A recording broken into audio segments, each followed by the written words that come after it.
Monte l'actualité avec intelligence, caractère et conviction. Brick, Villemur, là où les débats d'idées prennent toute la place. Bon mardi 9 juin tout le monde, très heureux de vous retrouver. Rémi Villemur sans Karima Béric qui sera avec nous la semaine prochaine à compter du 15 juin.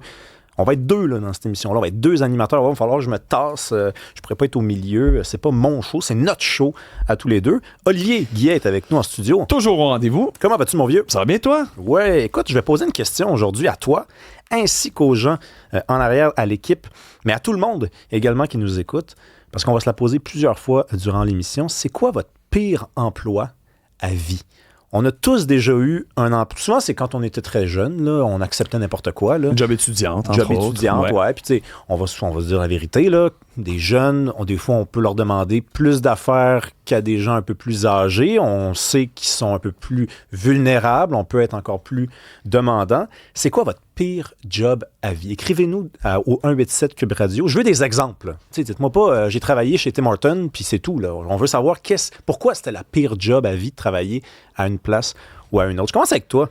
Moi, c'était mon premier emploi. Mon premier emploi. Oui, j'étais dans une cour à bois, d'accord, au Rona, mais pour un boss, puis je te jure, j'en ai fait des jobs, là, pour un boss qui, la joie de vivre ne faisait pas partie de sa semaine, de son quotidien, de lui, de sa personne.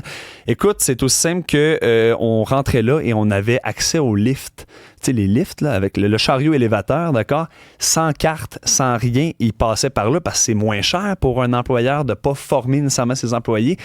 Et dès que tu faisais un petit truc, Rémi, là, tu te le faisais mettre d'en face, tu te faisais pointer du doigt, sacré après dans cette fameuse cour à bois-là qui fait, à ce que je te rappelle, c'est à l'extérieur, moins 20, humidité dans le tapis, ça te transperce les os. Je me rappelle, j'ai eu une pneumonie en plein mois de mars. Une pneumonie, mon médecin, il dit « Ah, c'est pas pour les personnes âgées. » Il dit « Oui, mais toi, tu en as une. » Donc moi, je donne ça. Je dis que c'est de la faute à mon boss, Reynald, à l'époque. Okay? C'est sa faute si je suis tombé malade. Non, pour vrai, c'était vraiment, vraiment, vraiment une expérience. J'ai beaucoup grandi de ça, mais c'était très dur. J'ai appris ça tough en commençant. En fait, il y a sûrement une vertu à ces emplois-là, c'est qu'on apprend ne serait-ce que ce qu'on veut plus vivre. C'est-à-dire, tu sors de ce job-là, puis tu dis, j'accepterai plus jamais cette affaire-là. C'est une bonne affaire. OK, en arrière, là, Emma, qui travaille avec nous à la recherche, ton pire emploi à vie, là, puis je veux un exemple. Moi, c'était une compagnie de cosmétiques. Je faisais le marketing, dans le fond, là-bas. Puis, il y avait beaucoup de micro-managing, je sais pas comment dire, micro-gestion. C'était vraiment stressant de travailler là. Au début, c'était beaucoup de glorification. On se faisait dire « Wow, t'es tellement bonne, bravo ». Puis, vers la fin, chaque mini-erreur, on se le faisait dire. Il y avait beaucoup... La gérante... Elle était très spéciale. Elle avait constamment des nouvelles idées, elle changeait d'idées.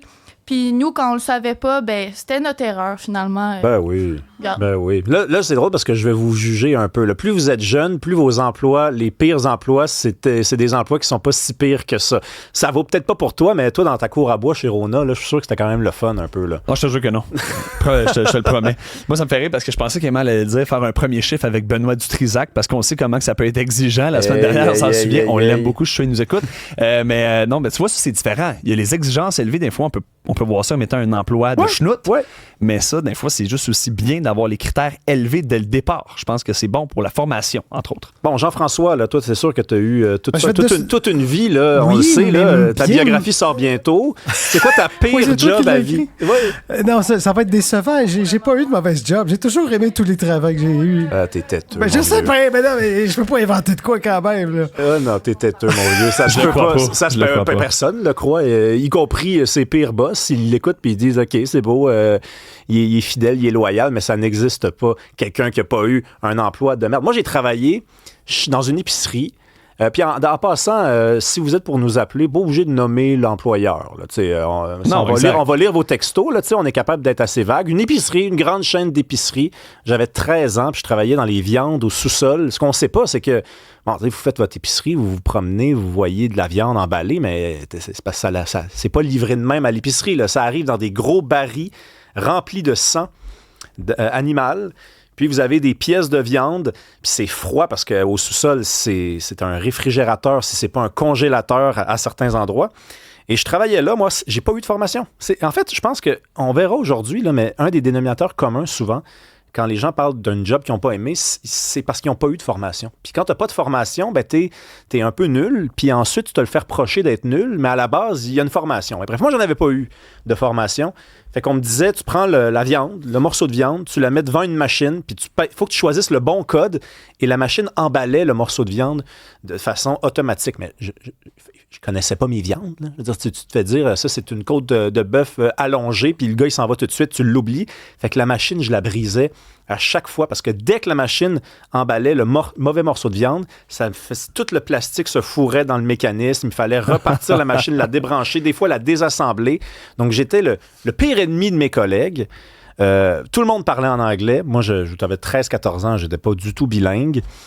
Puis, je suis tombé malade et ils m'ont congédié. Ils m'ont congédié parce que j'étais malade d'avoir travaillé là. Tu as parlé d'une pneumonie. J'ai eu une pneumonie aussi à 13-14 ans. Je me rappelle de le dire à mon patron. Je dis, je suis malade d'avoir travaillé chez vous. Puis il m'a dit, va-t'en. On veut plus rien savoir de toi.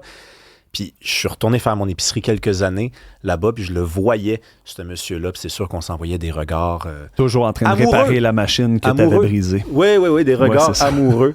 Marianne, en arrière, ta pire job à vie, je t'ai dit de la préparer. On veut quelque chose, on veut du lourd, là. Ben moi, je pense que les boss en sont pour beaucoup dans les emplois. Et un emploi que tu adores peut facilement devenir un emploi que tu détestes à cause de ça. Moi, j'ai travaillé pendant plusieurs années dans des crèmeries. Oh. Puis c'est la meilleure job que j'ai eue de toute ma vie. J'adore ça. Mais vient un moment où les propriétaires ont changé dans une de ces crèmeries-là et ça a été la pire expérience. Tout le monde démissionnait l'une après l'autre. Et c'était une famille, une mère avec ses 2 jeunes filles qui venaient travailler. Et évidemment, les filles avaient droit à des passe-droits que nous, on n'avait pas. Arrivent en retard. En tout cas, on se faisait parler comme si on n'avait jamais travaillé dans des crèmeries alors que c'était elle qui était nouvelle dans l'industrie. Donc, ça serait ça mon exemple le plus... de ma pire job. Je trouve chanceuse, les filles, franchement. Là, c'est... Jessica, t'as-tu déjà eu une job horrible? Puis là, lève la barre un petit peu, là, parce que même moi, je m'écoutais parler de ma pire job, puis je pense qu'il y a du monde qui ont eu des pires expériences que toutes nous. Là. La pire job que j'ai faite dans toute ma vie, c'est travailler dans une institution financière à la caisse un 1er du mois en plein centre-ville de Saint-Jérôme. Ah, Saint-Jérôme! C'était joyeux. J'ai même eu un litige avec une de mes employés, en fait ma directrice, pour ne pas la nommer. Je m'étais brisé la main et elle voulait absolument que je revienne au travail. Mais t'essaieras, toi, de tenir une caisse puis de la compter avec une main en moins. Fait que je me suis ramassée à l'ombudsman. Tu sais, je me suis battue, là. Ça a vraiment pas été drôle, ouais. J'ai-tu levé la barre assez? C'est pas pire? Ben, c'est pas pire. Saint-Jérôme, soit dit en passant, pour se longer le Proust, c'est la ville des chèques. Donc, la ville des chèques. Donc, c'est vrai qu'un 1er du mois, peut-être que tu avais beaucoup de jobs. Y a-tu des jobs... les gens, ils répondent-tu dans la messagerie? Certainement. Là, on a un auditeur à Terrebonne, 187 Cube Radio. Il dit plongeur dans un resto qui a fermé pour salubrité. J'ai jamais vu des aliments aussi dégoûtants. Étienne de la Montérégie. Lorsque je suis sorti de l'école d'électromécanique, j'ai été embauché dans une usine de peinture blanche. Une des pires expériences de toute ma vie. Ça sentait extrêmement mauvais, c'était très chimique, l'usine était sombre et sale. En revenant le soir à la maison, j'en pleurais dans mon auto. C'est la dernière journée que j'ai faite là et il n'était pas question que je poursuive. Et une autre personne, Simon de Berthierville, ben lui, il travaille dans un hôpital. Puis il dit dans la plupart des cas, ben, c'est des personnes qui sont soit, en fait, les patients qui sont intoxiqués, très malades, mais aussi le personnel qui est super toxique, qui est super stressé. Donc, tu as juste le goût de te rendre à la retraite dès que tu commences. Mais c'est drôle parce qu'il y a des jobs de marde, puis c'est ça notre question, mais il y a aussi des jobs qui sont difficiles, puis des années plus tard, tu te dis, je peux pas mettre ça dans la catégorie de job de marde, j'ai appris tellement d'affaires. Moi, boss boy, j'ai fait ça boss boy de jour, moi aussi, dans un restaurant. Donc, de jour, je faisais pas de type. Puis j'étais assez niaiseux pour ne pas me faire un dîner, fait qu'à chaque fois que j'arrivais pour manger, je disais à la serveuse, ben, je vais prendre un truc qui est sur le menu. Puis c'était un restaurant assez chic sur Crescent au centre-ville, donc elle me payait avec son type mon repas, mais ensuite je la remboursais, puis des fois je partais. Je devais de l'argent. À la fin, elle me donnait moins de type que ce que je lui devais. Donc là, c'est très formateur, là.